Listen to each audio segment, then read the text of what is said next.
Let my story be a warning to you all, because it may happen to you too. 500 years ago, a wise man told us about a golden chapel where you can find eternal life and youth. 4 of my friends and I set out on a journey to find it, each of us going in a different direction. I traveled a lot and stumbled on the way, and maybe I should have taken this as a sign, but this path was not the best for me. But I chose to ignore the feeling. I wanted to live and be young forever. The place I found had a weird vibe to it, like I was being watched all the time. Maybe it was because of all these sculptures. They were everywhere. Wolves, foxes, deers, even birds. Everything masterfully shaped out of stone. I saw the little statue of a deer with its head turned towards me, like it was watching me. So lifelike.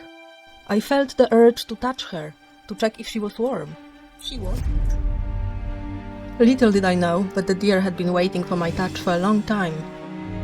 The warmth inside me, the blood pulsing in my veins, my breath, everything that is life, was like a wave that went deep into the stone. I turned and walked away.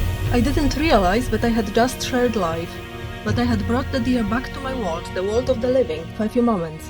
I didn't notice. I didn't have a map, only a drawing given to me by the wise man. He told me that no maps were ever needed, because if you are meant to be somewhere, the universe will conspire to get you there, and all you need to do is to follow your heart. I was the one who found the chapel. It was a moment of joy, but also of big regret, but I was the only one. I missed my friends, especially the one who was very dear to my heart. I saw even more sculptures, animals, people. I didn't know the master who had made them all, but I would bow to him if I met him, because his craftsmanship was beyond anything I had ever seen. And then I saw them.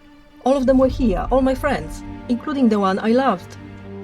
He was so lifelike, and I wanted to touch him.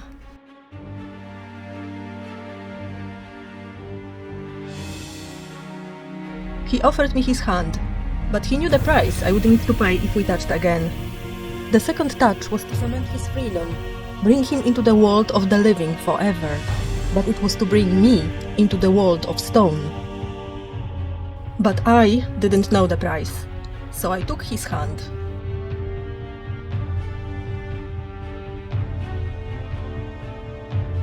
Suddenly it hit me.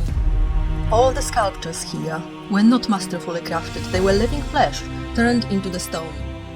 So were my friends. I wasn't the only one who had found the chapel. I was the last one. And I was becoming one of them. My beloved was set free and he fled, without looking back. I opened my mouth to scream, but no sound came. So I found what I was looking for. I got the eternal life and the eternal youth as a sculpture. Hopefully, one day, a traveler would wander in and maybe he would touch me. And then, I would have a few minutes to touch him back and swap places. And before it happened, I would have eternity to ponder if I would be able to do this, to claim the life of another for my own. Probably not today, nor tomorrow. But in some time, my heart might also turn into a stone.